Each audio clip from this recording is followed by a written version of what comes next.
খাসাড়ি ভাষা সংবাদ এই চ্যানেলের মাধ্যমে আপনার সামনে আন্তর্জাতিক খবর তুলে ধরবা। আপনারা চ্যানেলটা সাবস্ক্রাইব করবা আর ভিডিওটা লাইক শেয়ার করবা। মেহরবানি করিয়া খাসাড়ি ভাষা সংবাদ এই চ্যানেলটা সাবস্ক্রাইব করবা, যাহাতে ভিডিও ছাড়া মাত্র বিশেষ খবর ছাড়া মাত্র আপনার কাছে সর্বপ্রথম যায়। আর যারা সাবস্ক্রাইব করে লইছেন তারার লাগে বহুত বহুত শুক্রিয়া। তো আজকের গুরুত্বপূর্ণ খবর হইল, পাকিস্তানের সেনাবাহিনীর জেনারেল মেজর আহমদ শরীফ চৌধুরী কইছেন যে পাকিস্তানে আমেরিকার সামরিক ঘাঁটি সেনা ঘাঁটি দিছে না আর ভবিষ্যতেও দিত না। এই কথা তাই উল্লেখ করছেন রাওয়ালপিন্ডিত এক সাংবাদিক সম্মেলনও। আর কইছেন যে একটা খবর বাইরা লইছে যে পাকিস্তানে আমেরিকার সেনাঘাঁটি দিছে, এই খবরটা একদম মিথ্যা, একদম ভিত্তিহীন, একদম মিছা খবর প্রকাশ করা হয়েছে। যে একটা বেলুচিস্তানও সামরিক ঘাঁটি দেওয়া হয়েছে আর একটা খাইবরও সামরিক ঘাঁটি দেওয়া হয়েছে চীন আর ইরানরে কন্ট্রোল করবার লাগে। এই খবরটা একদম মিছামিছি। পাকিস্তানে খেউররে জমিন ব্যবহার করতে দিত না, আগর দৌড় রয়েছে না, আগর সময় এখন নাই।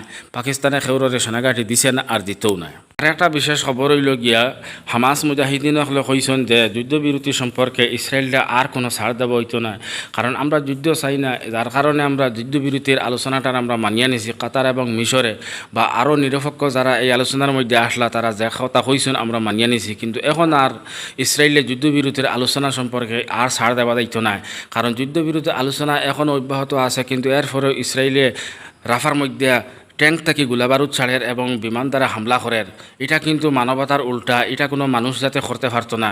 এই ধরনের বেইমানি আর এই ধরনের গাদ্দারি একমাত্র ইসরায়েলে করার কারণ তারার মাঝে মানবতা নাই, যার কারণে এটা করতে পারে। কিন্তু এখন আমরা আর ইসরায়েলে কোনো অবস্থাতে আমরা যুদ্ধবিরতির আলোচনার মধ্যে কোনো ছাড় দিতাম না। এখন আমরা জান প্রাণ দিয়ে আমরা তার লগে মোকাবেলা করমু।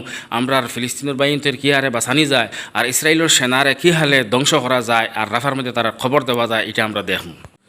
রাবেতায়ে আলমে ইসলামীর জেনারেল সেক্রেটারি ডক্টর মোহাম্মদ আল ইসাই কইছেন যে গাজার মধ্যে ইসরায়েলে যে গণহত্যা করার বাচ্চাইন্তর উপরে, মহিলার উপরে, বয়স্ক মানুষের উপরে যে জুলুম অত্যাচার করার, এই জুলুম অত্যাচার এই গণহত্যার দায়িত্ব এহুদ মজবে নিতে পারত না, কারণ এটা এহুদি মজবে করেন না, এটা একমাত্র ইসরায়েলি সরকারে করেন।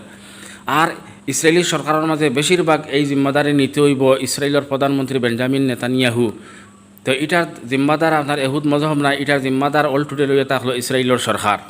ইসরায়েলের প্রধানমন্ত্রী বেঞ্জামিন নেতানিয়াহুর মুখপাত্র রিপোর্ট পেশ করছেন যে গাজার মানুষের মধ্যে কোনো অভাব নাই, খাবাফিয়ার সুব্যবস্থা আছে, খাবাফিয়ার দিক দিয়ে কোনো জাত কষ্ট নাই। আর যারা রিপোর্ট পেশ করছেন যে গাজার মানুষ বড় অভাব ও খাবাফিয়ার কোনো ব্যবস্থা নাই, এটা একদম মিছা। জাতিসংঘর কাছে যারা রিপোর্ট পেশ করছেন এটা খবরে একদম মিছা। যে ইসরায়েলের প্রধানমন্ত্রী দিন বিশ্বাস করবা যে গাজার মানুষ বড় অভাব আছেন, খাবাফিয়ার দিক দিয়ে বড় দুঃখ পাইতেরা, যেদিন শোনা যাইব যে গাজার সারা মানুষ বুকের কারণে ফ্যাসর কারণে মারা গেছে, দিন তাই বিশ্বাস করবা। এর আগন্ত বিশ্বাস করতা না। গতিকে তাই কইতে যে গাজার মানুষের খাবাফিয়ার দিক দিয়া কোনো অসুবিধার মধ্যে নাই।